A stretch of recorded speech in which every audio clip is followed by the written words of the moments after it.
നിങ്ങളുടെ ഇഷ്ട പരമ്പരകൾ എക്സ്ക്ലൂസീവായി സൺ നെക്സ്റ്റ് ആപ്പിലൂടെ തികച്ചും ഫ്രീ ആയി ഇപ്പോഴേ ആപ്പ് ഡൗൺലോഡ് ചെയ്യൂ. ചോദിക്കൊന്നും വേണ്ട ചെറിയമ്മേ, ചേട്ടൻ ഇവിടെ ചേട്ടന്റെ മുറിക്കകത്തുണ്ട്. ഓഹോ, അവനവിടെ ഉണ്ടായിരുന്നോ? എനിക്കിപ്പോഴാ ഒരു സമാധാനമായത്. അതെ, അധികം വൈകാതെ അവന്റെ കല്യാണം ഒന്ന് നടത്തണം. എന്റെ മനസ്സിൽ ചില കണക്കുകൂട്ടലുകളൊക്കെ ഉണ്ട്, അത് പറയാം. ശരി മോളെ, വെക്കട്ടെ.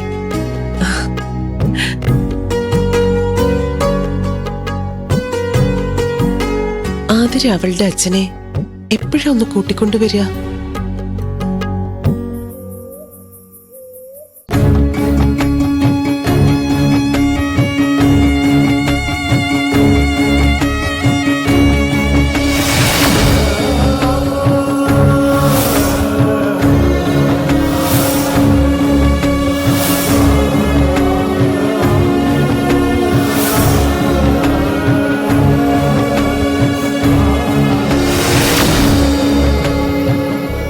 സുമിത്രേ, നമ്മുടെ മോന്റെ ഒരു കാര്യം പറയാനാ ഞാൻ വന്നത്.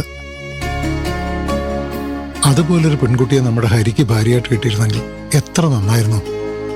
ഏതുപോലൊരു പെൺകുട്ടി? എന്താ ഭാര്യയുമായ ഒരു രഹസ്യം പറച്ചില്? അത് പിന്നെ കാര്യമായിട്ടൊന്നുമില്ലമ്മേ. ആ, ഞാൻ കേൾക്കാൻ പാടില്ലാത്ത എന്തെങ്കിലും ആണെങ്കിൽ പറയണ്ട. കേൾക്കാൻ പാടില്ലാത്തൊന്നും അല്ലമ്മേ. ഞാൻ ഇന്ന് റേഷൻ കടയിൽ വെച്ചൊരു പെൺകുട്ടിയെ കണ്ടു.